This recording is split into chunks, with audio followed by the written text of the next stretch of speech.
And welcome into MIZ Central on the Loot Information Station. Grant Salzman, Brendan Schaefer here with you, talking about that really awesome, exciting Mizzou win over Texas A&M. Brendan, wasn't that so fun? No. They played another game. What? Played another game since then. What do you mean? I know our last show was Wednesday, but they beat played, A&M. Yeah, they did, but that was awesome.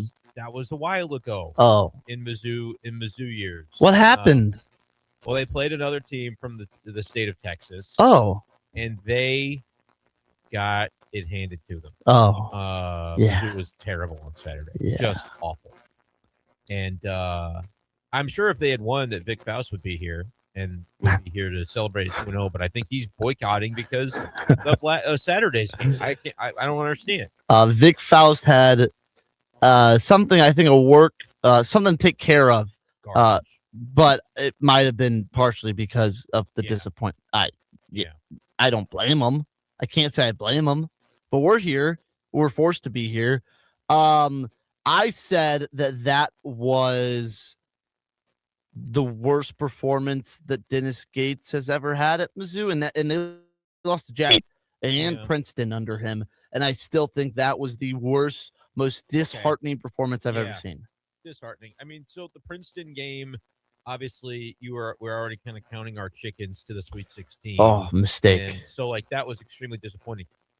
Princeton's style was just problematic for Mizzou that year. Believe me, that was probably the most frustrated I've ever been watching Mizzou basketball in my life. That's a lie. What? You weren't more frustrated with Norfolk State?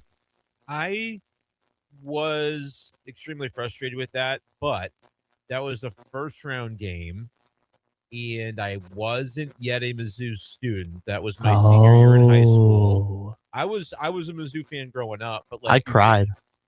Well, I probably said some things I shouldn't have. I take that back. They deserved everything that happened to them that day. But I whatever I was able to do, move on with my day. I think Duke lost to Lehigh on the same day later on. So it's good. If we can't be happy, nobody can. One was rough, man, for sure. And that team really did have a chance, I thought. But to get the win, and then you luck into a 15 seed in round 2. I was just extremely frustrated because I thought surely we're not going to lose to Princeton. And then as the game was unfolding, it became pretty clear we were going to lose to Princeton. And it was just it was out of the body experience. I couldn't believe it was happening. Saturday was not an NCAA tournament loss. No. But it was a loss that could keep you out of the NCAA tournament. And they were just so bad. Bad. I don't know. They didn't play well in these other losses we're talking about. But it was just so frustrating because it's coming off of this A&M win where, we didn't get to talk about it on the show because our last show was Wednesday, and that game was Wednesday night. They were awesome in that game on the road. Yeah. It was amazing, man. Awesome win. Game of the, and I've said, regardless of that outcome, the most important game of their season would be the Texas game on Saturday night. And if I'm going to hold myself to that, they're cooked. If that ends up being the case, that one's going to cost them. I saw Lenardi this morning has them as the first team out. I feel like that is generous. After losing by 17 points in the game that everybody was labeling the bubble game of the year between two teams right in that last 4-in territory. And Grant, they were awful. I don't think in the second half, and you could go down and comb the game log, I don't remember them getting a stop.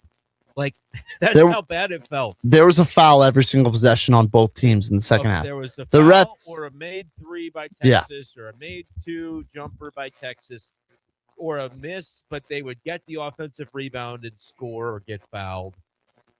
The second half defense was terrible. Texas was good. They were hitting all their shots, but too many of them were uncontested or not contested very stoutly. That was rough. Offensively, they couldn't make a layup. They didn't really. It's I call it pickup basketball, where you are playing basketball. It looks like you are basketball players, but that somebody's in the gym kind of watching you, and you don't want to look. There's like an aesthetic to it when you're playing pickup basketball that you don't want to look like you don't belong. So they're like doing the motions of basketball, but when they go up to take a shot, there's no chance it's going to go in. Whether it was a 12-footer or a 3 or a layup, they looked like they were going through the motions of what it would look like if you were cosplaying basketball players. Yeah. And they couldn't make free throws either. So I turned it off at one point. It was about 4 minutes left. Texas got another, like we finally got a stop, but then they got the offensive rebound and they scored over a foul. Yes. Like enough. I've had enough of the third chance on a possession, and I'm out. That's when I was doing the post-game show for the game, and you have to watch the games. That moment was actually when I said, okay, I'm going to go and get set up for the post-game show. Let's get everything situated so it can immediately start. I don't need to be watching this game anymore because it was just making me frustrated. They lose 85-68. And so, yes, it seems as if, like, if you're coming in, I said I was going to come in positive. And I'm definitely, I've been brought back down by you. Thank you. Not saying that's wrong because I should be. But if you had to choose one game to win this week, it was the A&M game. The A&M game does a lot more for you resume-wise than beating Texas at home. I think so. What if Texas is the team you need to pass? Yes, you're right. But just resume-wise, number-wise, what you've essentially done is you've canceled out your win at South Carolina with losing at Texas at home. By the metrics and stuff, they're pretty similar games of you're expected to win. That type of situation, you basically canceled those out, which is definitely disappointing because, you beat Texas, you're 8-4, you're the 4th seed in the SEC. Everything, like I said, if they win that game, they have 1 foot in the door for the NCAA tournament. Yeah, you're not even in the last 4 in. No. You're like, you could go probably 2-4 the rest of the way and get in the NCAA tournament. You for sure at 8-4, 3-3 is good enough. Now you're looking at 7-5, 3-3, maybe is good enough. Texas is not even considered on the bubble anymore. No, they're in. They're just in. That would have been us. Yes. And now you have to, now you have to go beat Vanderbilt at home. If they lose to Vandy at home, they are officially done. Because you lose to Vandy, you're probably going to lose to Arkansas on the road. And just like that, you're 7-7 and you probably have to win out. Or go 3-1. Yeah, the Vandy one is one that would be a feather in their cap just because Vanderbilt is highly rated, highly considered. But they had a really good opportunity against a similar team, and you're at home, your first sellout of the season, and you lay the egg of all eggs. Vocatitis, is that his name? Dominated. He looked like the best player in the world, 19-10. Couldn't do anything against that guy. And that's why we saw an expanded rotation. Like, you knew your bigs were going to get into foul trouble. Now, Sean Phillips didn't have to get into foul trouble in quite the way that he chose to do it. Just a lack of discipline, and that's nothing new. That was disappointing because you really could have used him to be having his game of the year, right? And he's the hero against Texas A&M, and then his very next game, he's arguably the reason they lost. I'm at the point to say that he's their most important player, but with Vocatitis on the other side, you had to know that your big was going to need. You're going to need minutes from him.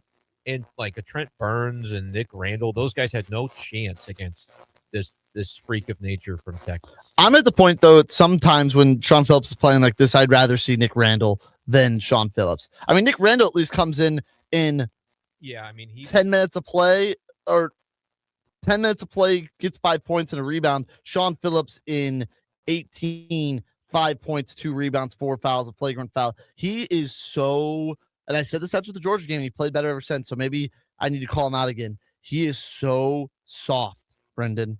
He is so soft. He is soft, but I don't think I've ever seen a softer basketball player than Trent Burns. I know he only played for a couple of minutes, but holy crap, did he look like he had no business on that floor. Yeah. Unbelievable. You're 7'5", dude. I can see now why he hasn't played much. That was pitiful. But the Phillips frustration is like, even when he's rebounding, he's trying to like cradle the basketball sometimes. He's trying to let it fall in his breadbasket. He's not reason that there's so many offensive rebounds. Yes. Like it's always a scrum. There's always a bunch of dudes, and somehow the ball squirts out and Texas ends up with it. I'm going to pin a lot of that on Sean Phillips' just absolute lack of instinct on the glass, when at least in the way that he played. And like you said, I think it's a competitive motor question, because there are times where we see it in spurts from him, but then there are times where it was like it was on Saturday. 34-20 was the rebounding margin. 13 offensive rebounds. Texas had nearly as many offensive rebounds as Missouri had defensive rebounds. Yeah. And the frustrating part with Phillips is like, you see it, he'll stick up for his guy. That's what a good center should do. They should get in the guy's face. That was like, you saw it versus Miss State. Anthony, maybe the team just needed a shot in the arm, and someone was talking, and Anthony Robinson and Phillips got him fired up, and they came out and they played a really good first half after it. But he's elbowing guys in the head. Dennis Gates said he thinks he leads the country in flagrant 1 fouls, like, because he probably does. But then when it's so undisciplined, it's so bad. Yes, and then when the whistle's blown and the game actually starts, he's not that guy. Like, be a monster on the glass. If you're getting a flagrant 1 foul every game, but you're grabbing 15 rebounds because you're a beast and sometimes your elbows hit guys in the face, that's fine. But when you play like you did, as soft as you did on Saturday, 5 points, 2 rebounds, 1 flagrant foul, you have no room to be fouling guys like that. Like, it was just so disappointing from Sean Phillips, who I thought was really beginning to turn a corner to put up a performance like that. Yeah, and it's the story of the season right now. It's like the referendum on Dennis Gates' tenure, where it's not really, it's 1 step forward and 1 step back. They're always just in the middle. I can't say two. You can't say two. You can't say that they're further ahead than behind. They're just kind of there, and it's weird. They've had really good seasons. They've had one really terrible season, and we're trying to figure out where this one lands. I think this lands where the whole Dennis Gates experience has landed, which is just somewhere in the middle. And that's kind of where they're going to probably end up this year. And what's frustrating is it's never 2 steps forward. This win today would have put them 2 steps forward. And yeah, maybe you lose to Arkansas and then you go, or you lose to Vandy, you're 1 step back. But that's okay because you went 2 steps forward. Yeah, and you probably wouldn't have been favored against Vanderbilt anyway. That was going to be a really tough game. Still is. They could win it. But like, this was one that was totally winnable. You're favored at home against another team that's in the bubble range like you. Well, now they're not. Now they're sitting pretty. And yes, there were a lot of things going against Mizzou. 2-day rest against a team that had a week off. They didn't play a midweek game. That's big for Texas. Texas got some guys back because of it. And Mizzou is forced to play a 7-man rotation. But the forcing to play a 7-man rotation is kind of how you construct the team in the offseason. It's kind of your fault that you're playing a 7-man rotation right now. But at the end of the day, things were going against them, but not enough to lay that performance. I mean, they fought in the first half. It was 33-31. They led most of the first half. Texas went on a little 5-0 run, and I think that's when you kind of thought, oh, no. Mizzou kind of needed to have a little bit of cushion going in the second half, and Texas just blitzed them. I felt okay at halftime. Like, I wasn't – I think I tweeted out that I had an intense displeasure for this game because I could just tell it wasn't going great. But it's like, you're in it. But they just had no instinct on offense in the second half. No discipline on defense. No. And they were overmatched. And I didn't want to think that they were overmatched by a team that's not a world beater. Texas is a good team and they're a tournament team, but they're not a world beater. So, like, to lose the way that they lost, that even made me feel worse about the week. Like, 1-1, you're right. You take it and you got the win. That's more impressive. The way they lost the game against Texas is going to damage them when it comes to the metrics, and the metrics matter because there's a certain area where if you're below whatever in the net rankings or in Ken Palm or these different rankings, historically you're not getting an at-large bid. And they're not even in the danger zone. They're just in the out zone right now. Yeah. With where the metrics have. They are currently in Ken Palm 54. So I believe they were 52. So somehow that loss only dropped them to 54. But if you look at Ken Palm, what's crazy about this, Oklahoma is a spot above Missouri. Oklahoma beat Georgia and they Yeah. beat the crap out of them. Yeah. Winning by margin against the types of teams that are in these ranges is going to do wonders for your numbers when you're talking about this. Texas is 37 in the net, Yeah. which is more considered than Ken Palm. We're 66th in the net. We're below Yale in the net. Like this thing is teetering toward over. I would agree with you without beating Vanderbilt. And like now, because of the way you lost to Texas, maybe I'm not as confident that 10-8 even gets you in. I'll say this. I think that even if they lose to Vandy, if they find a way to get to 10-8, we kind of were in the range of the worst possible 10-8 would be Texas, Miss State, Oklahoma. This was before they beat A&M. Yeah, and even beating Oklahoma is probably a pretty good win on the road. But now you're at, okay, so they have a feather in their cap. They beat A&M on the road, a good tournament team. Now they're 10-8, or to get to 10-8, they have to go 3-3. That's beating 3 of Vandy, Arkansas, Tennessee, Miss State, Oklahoma, Arkansas. So let's say the 2 least impressive would be Miss State and Oklahoma. Those are 2 SEC road games, and the Oklahoma road game wouldn't look too shabby. Then you're beating 1 of Vandy, Arkansas, Tennessee, Arkansas. Yeah. Sorry, I named Arkansas twice, but well, you play them twice. Yeah. You would pick up a quality quad 1 win in addition to, like you said, Oklahoma's a quad 1 win as well at this point. So that's going to be another. You won't be favored to win that game. No. But like, I think the biggest disappointment is I had commented all week that beating A&M would do a lot for their public perception and the way that they were viewed. Like now you're considered among the in group. People are talking about you. Yes. People are paying attention to you. You can't lose by 17 on home court to a bubble team the very next game and still have that cachet. You've given all that goodwill back. That's gone now. You don't have any of that. In fact, there's maybe a negative perception of Mizzou because of the fact that people are finally talking about you and looking at you, and that's your reaction is to lose by 17 at home to a team that was even Steven with you in a lot of these metrics coming into that game. So that's that's a killer. Beating Vanderbilt, we would get a lot of it back. So I guess you're lucky that that's your next game, but that's not it right now. I can't reasonably. I think they had it going with a 7-man rotation for a couple of games. Then they hit a wall because it's hard to maintain. I think the presence of Voca Titus specifically made it more difficult to run that 7-man rotation when Sean Phillips got in foul trouble. Like, I don't know that the plan going in was to have so much Nick Randall or for Trent Burns to really. I actually don't think Randall was that bad, though. No, but I'm saying I don't think the plan was to play him as much as he had to. It was because of the early foul trouble for Phillips and the way that Phillips was playing that you had to do it that way. You couldn't really afford to go small in this matchup because that big tree was out there, and so that's why the Randall stuff happens. But Vanderbilt, a little bit of a different team. I don't know that they've got quite the size that Texas does. That's gonna be that difficult on you. So maybe you can trim it back down. But again, we're talking about now playing 2 games a week with 7 guys that are going to continue to get worn down.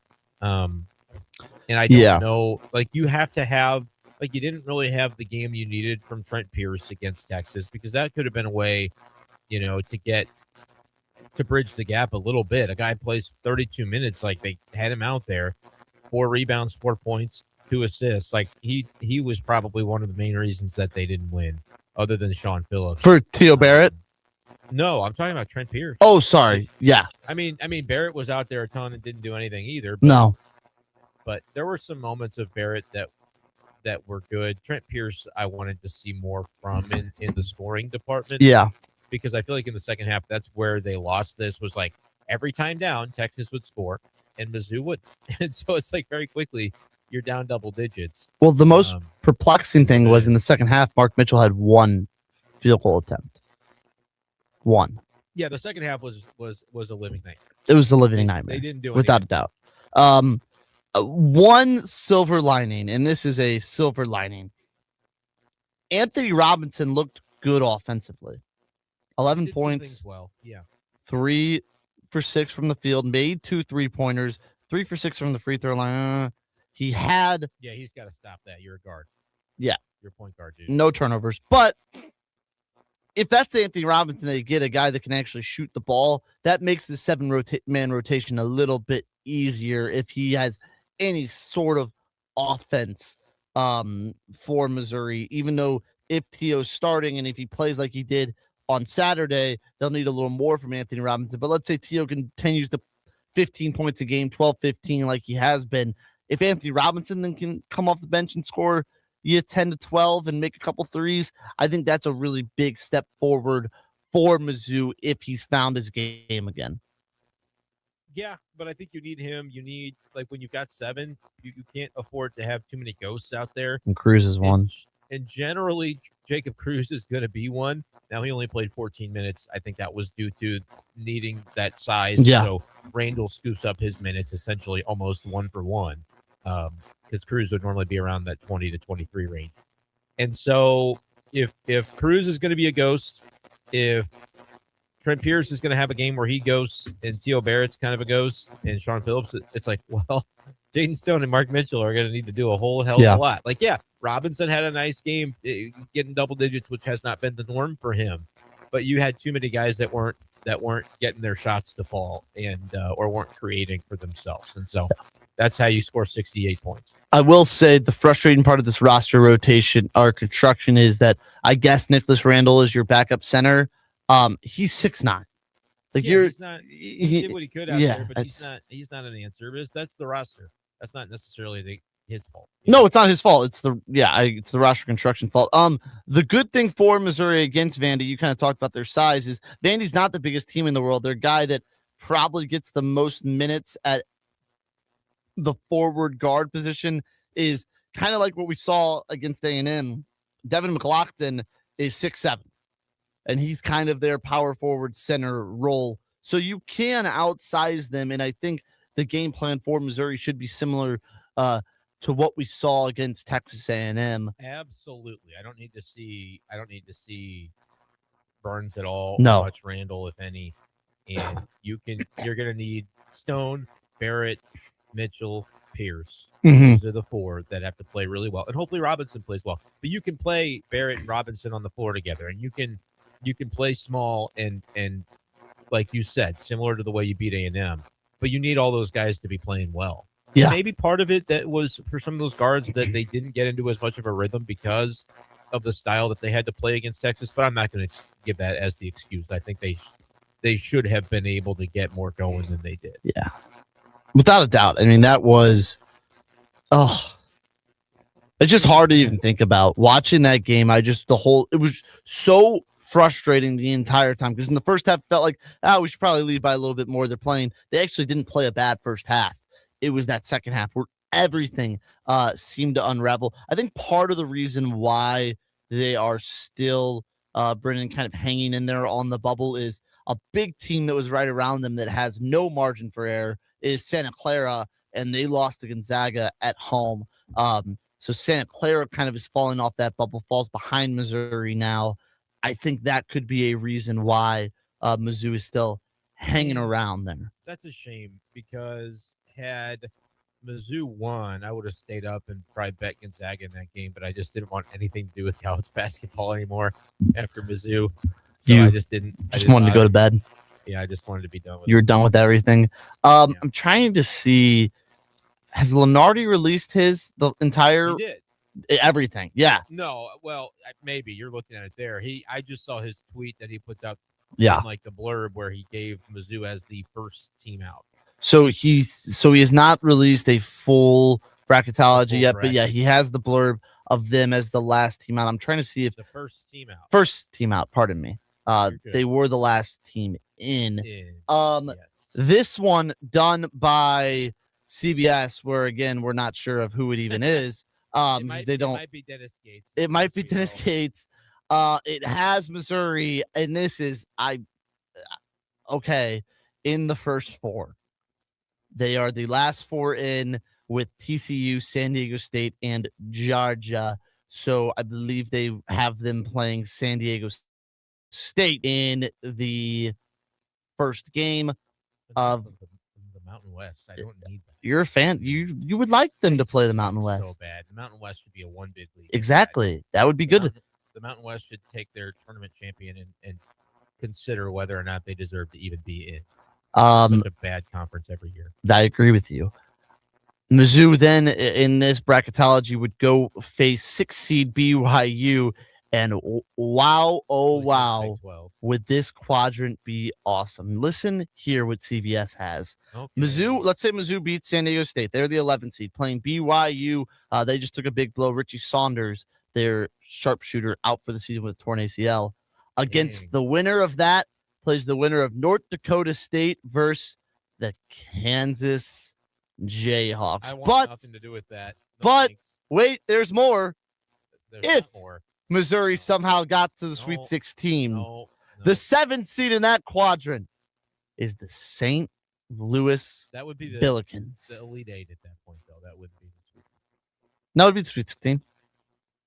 They would. Oh, yeah, I forgot there would be an extra game for Mizzou. Mizzou would be playing. Yes. Yeah. Mizzou would have to. Now, obviously, I don't think either of us are predicting Mizzou to get that far, but it's Mizzou just plays Kansas. I'm telling you this right now. An interesting quadrant. I'm not even going to watch.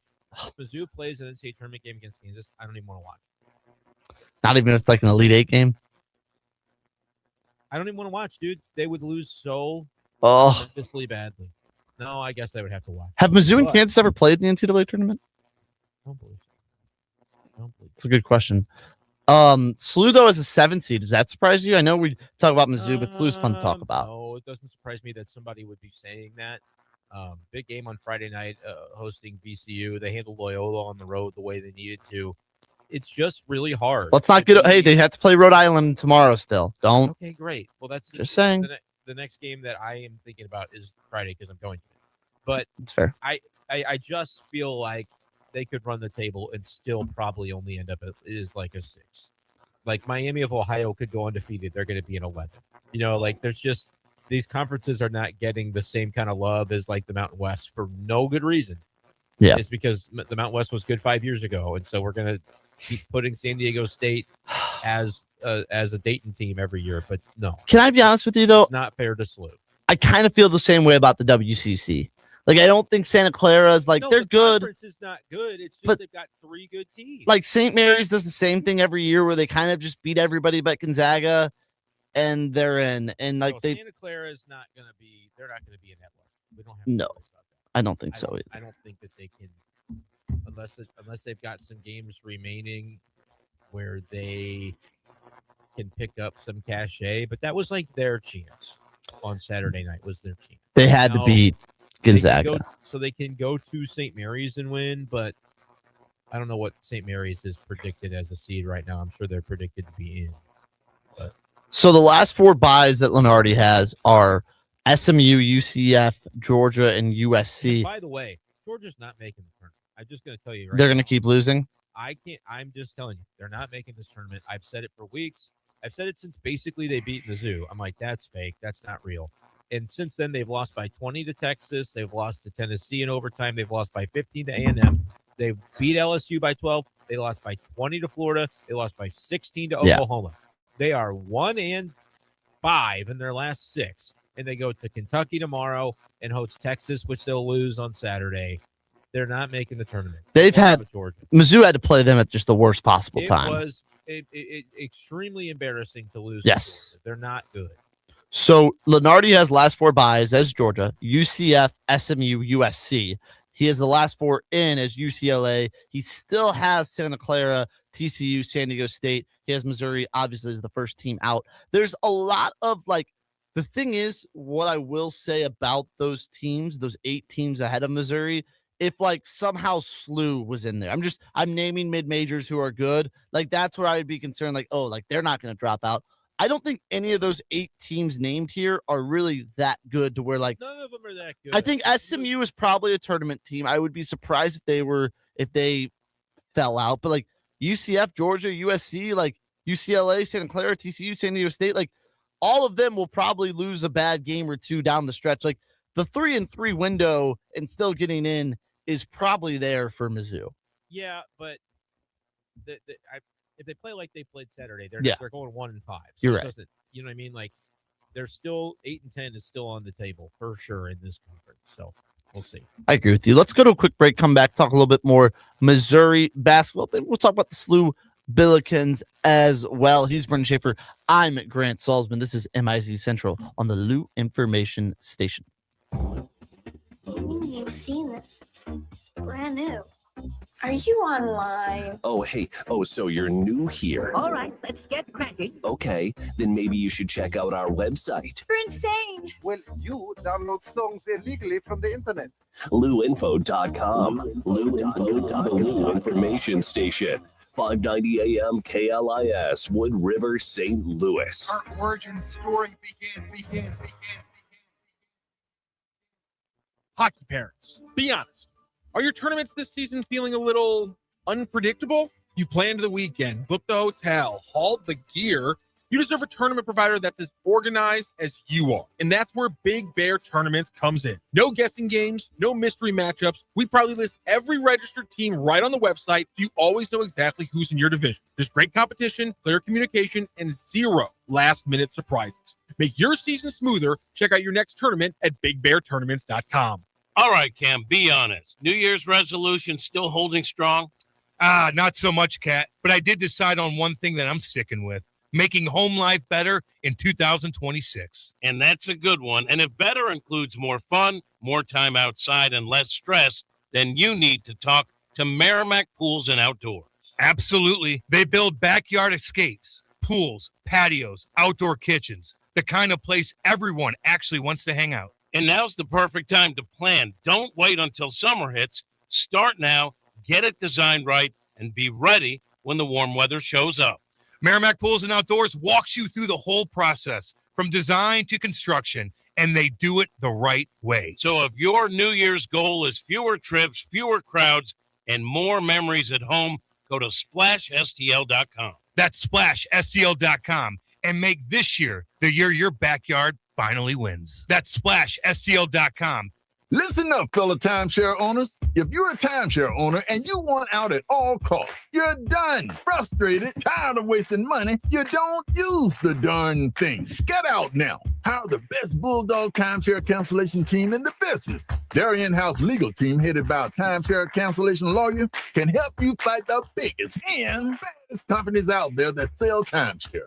At some point, you were using your timeshare, but now you're not, and you're tired of wasting money. Before you go to the poorhouse, call right now and learn how you can stop the maintenance fees and put more money back in your pocket. Their services cost you a lot less than you think, and you'll save a lot of money over time. Call the Timeshare Exit Hotline now. It's a free consultation. 800-824-5131. 800-824-5131. 800-824-5131. That's 800-824-5131. LouInfo.com news headlines. Brought to you by Brown and Crouppen. 222-2222. With your LouInfo.com news, I'm Jared Sorello. Jefferson County authorities say a hotel standoff connected to a murder over the weekend ended in the suspect's suicide. Officers found 69-year-old Billy Momon dead inside the room at the Holiday Inn Express and Suites Festus Sunday morning.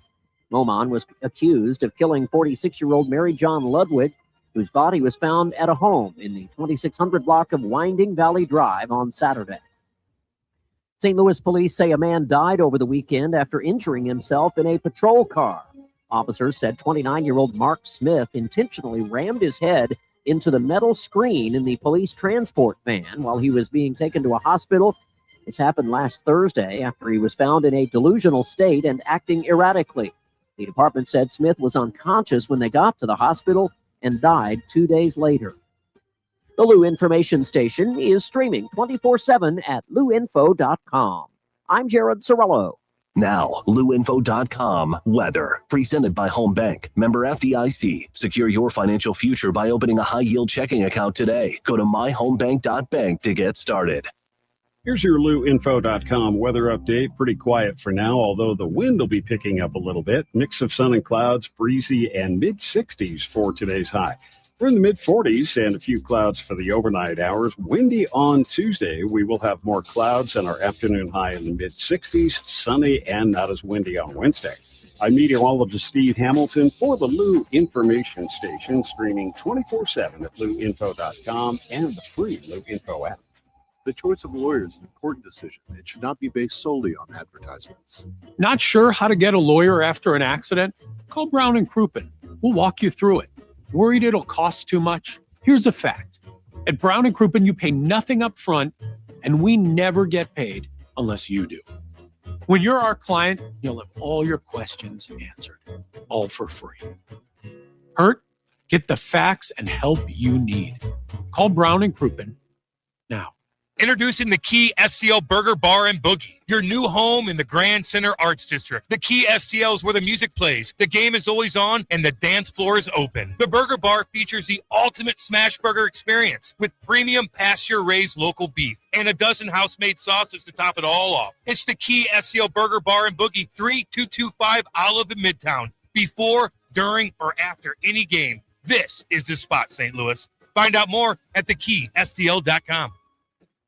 Fast Track Auto Transport has been a trusted leader in vehicle shipping for over 25 years, providing reliable, affordable service across the U.S. Fast Track offers fast and safe transportation solutions for individuals, dealerships, fleets, and businesses of all sizes. The Fast Track team prides itself on honest communication, competitive pricing, and real-time tracking, which gives our customers peace of mind from pickup to delivery. Whether you're shipping a single car or managing a large fleet, Fast Track delivers a smooth, hassle-free experience every time. Come see why Fast Track Auto Transport has been St. Louis's go-to company for all your vehicle transport needs for over 25 years. The trusted way, the safe way, the Fast Track way. Visit ftautotrans.com or call 636-677-9004. That's ftautotrans.com or call 636-677-9004.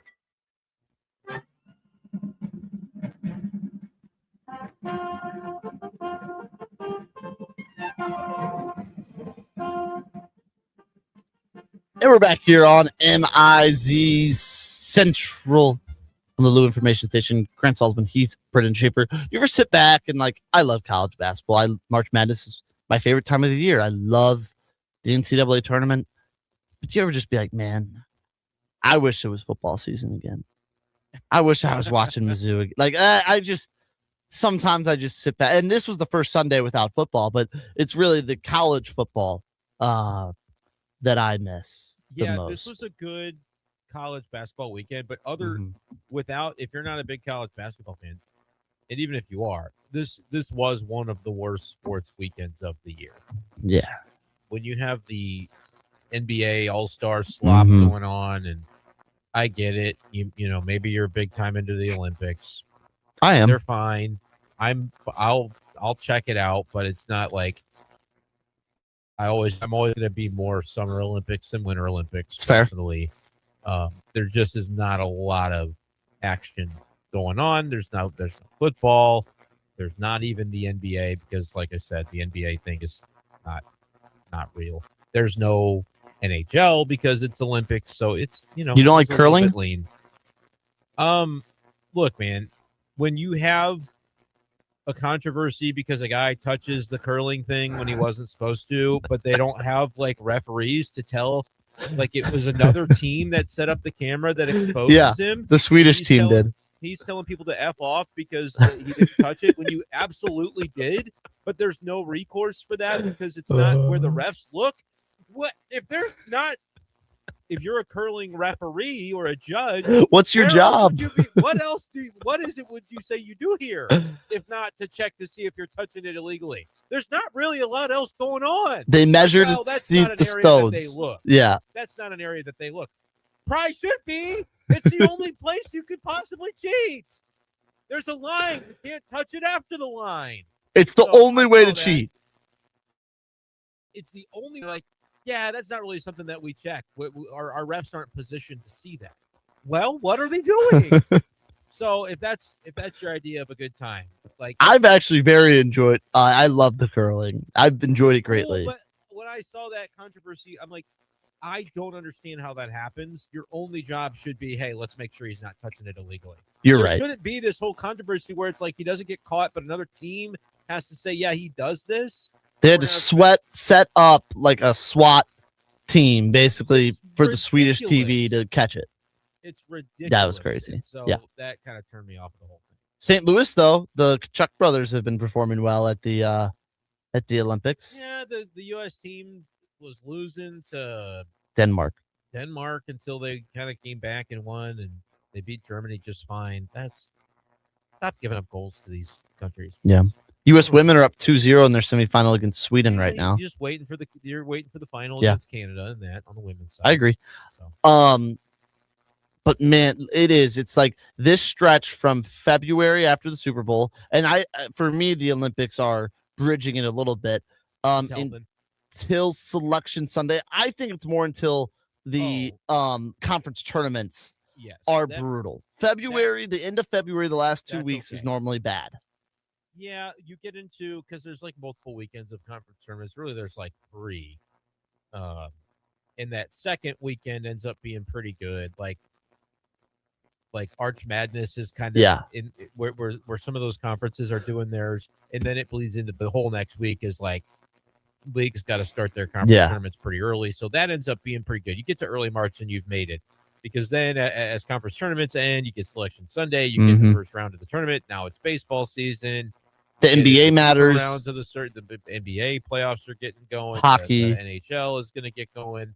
And so there's some intrigue surrounding that. You'll get into April, and now baseball's in full swing. You've still got the Final Four. You've got the Masters coming up. It all ends up kind of coalescing. But this is the stretch where you gotta grin and bear it for a couple of weeks and get yourself thrown into some college basketball. Or like you said, this year you do have the Olympics. Fight through it. Couple other sports have been in action. Missouri baseball won 34-3 over Mount St. Mary's. Now they also dropped the game. They lost the game. That's the headline. They lost the game to Mount St. Mary's. The softball team hasn't been fantastic. Yeah, that's disappointing. They never really are early. I don't know about that. They've had out. some hot starts. It's true. I don't know if that's true. I think that it gets a lot tougher when they get to conference play. Good point. It's a good point. So, the women's gymnastics team, they defeated Kentucky over the weekend. They continue to be one of the best teams in the country. And the golf team, a nice trip to start their spring season. They got to go to Hawaii, Brendan. Nothing really fun about that. They had a good performance too. So some of the non-revenue sports that were in action. And I think it's funny, like Vic talked about it, and we talked about it. Gymnastics is the best program at Mizzou. It was softball for a while. It was wrestling for a little bit.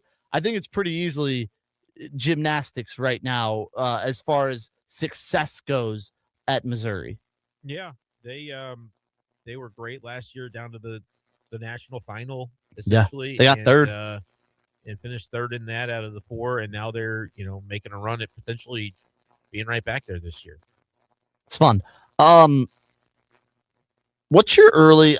Since I brought up football, what's your feelings in February now that things have closed? I feel like we haven't really wrapped up our feelings about the portal, about the season to come, and we'll get spring ball here soon, and we'll see how the guys look, and then we'll have fall camp start at the end of the summer. But what is your? Everything's wrapped up. They kind of know the squad.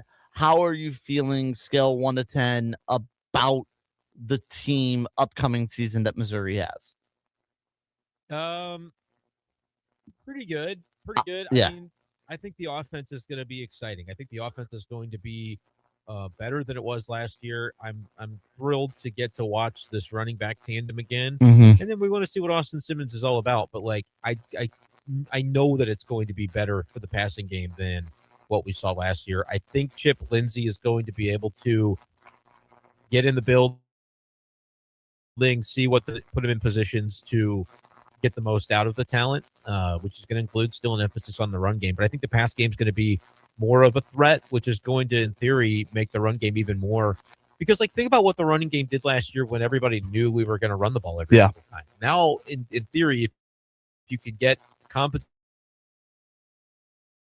enough passing attack to This being one of the more capable offenses in the country, and then we just got to see, did they do enough to round the defense into form with probably lesser talent than you had a year ago. I think literally the only goal in the passing game is to be good enough where they can't have 7-8 man boxes.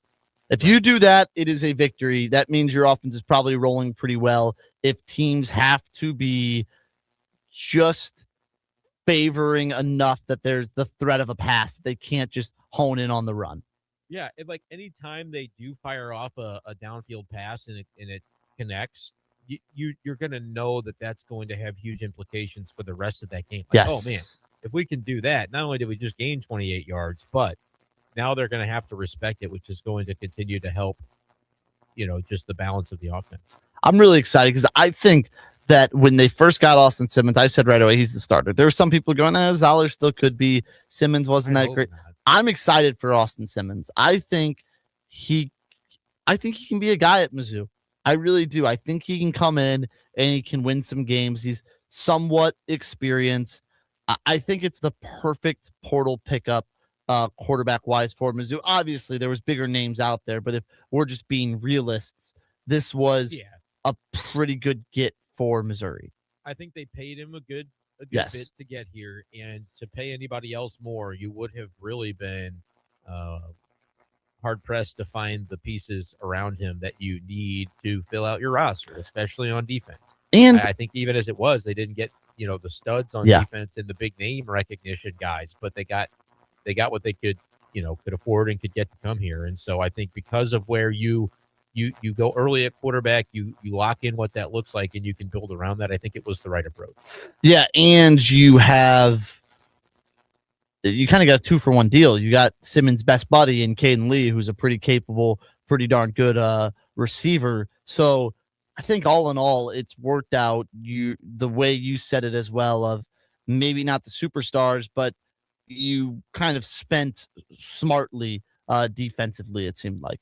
Yeah, and I think you had to get the quarterback first to be able to figure out what you had to spend after that. And you would have loved to have seen maybe a little bit more of a top end, top shelf get when it comes to pass rush. But I still think they picked up some guys, got a guy from Miami. Like they did some things that they're going to be, I think, in a good spot as a result. Yeah, and that's the thing I'm most concerned about. I think I don't think the secondary was that great last year. So I don't think that I'm not overly worried about their ability to replace that. I think they can kind of replicate what it was last year, which still isn't great, but it's not terrible. The linebackers, I have a lot of confidence in will be good because that linebacker room, now you have Woodyard in there. It's going to be good. I am worried about up front, really all the way through. Their nose tackles, their ability to stop the rush and to pass rush, I think will be really important, because part of the reason why the linebackers have been so good is because their big men up front have been so good taking on double teams, and the linebackers can just shoot holes. That's really the D-line is my concern. It's not a concern for me, but it's a prove it point of the roster, because there's a lot of guys that I think were reserves on last year's teams, were depth pieces that are going to have to step into bigger roles, and we'll see the degree to which they can do that. But I'm not I think concern would imply that I don't think it's going to work out. I think there's a lot unknown about it, but I'm going to give the benefit of the doubt because that's been a room where they've been able to churn out talent. And I would say that the guys, I'm gonna go optimist in that the guys that they kept, that they retained, were guys they wanted to keep and retain. And so they did it for a reason, even if we haven't seen them produce in those roles. They think that these are guys that can be capable of sliding into those spots. Yeah, I think you're bang on there, is that it's concern shouldn't be the word. It should be a question mark. We're not sure. They need to prove it. And I think they will get the chance to. We're going to come back Wednesday, Brendan. We're going to talk more about Mizzou basketball. Hopefully, we've brushed off the Texas game that still is hanging over us by then, and we can talk about previewing Vandy and a game that I think is a must-win game for Missouri on Wednesday. You probably really need it. As close as you can get. Yeah, because I think if you lose that one, it's hard to predict going 3-2 the rest of the way. Yeah. It's also hard to do. It's hard to do. I mean, and if you beat Vanderbilt, you may not have to. You just maybe have to go get two of them and have a good Nashville. Yeah. So beat Vandy, but we'll be able to talk about that one on Wednesday morning. And Vandy's had Missouri's number lately. They beat us in football. They beat us the last game that they played at Nashville in basketball. So it'd be nice to get one back on Vandy on Wednesday. He's Brendan Schaefer. I'm Grant Salzman. Up next on the Lou Information Station, it's Charlie Tuna and the Posse. Hey, St. Louis, looking for high-flying action and electric energy? Grab your crew. Hit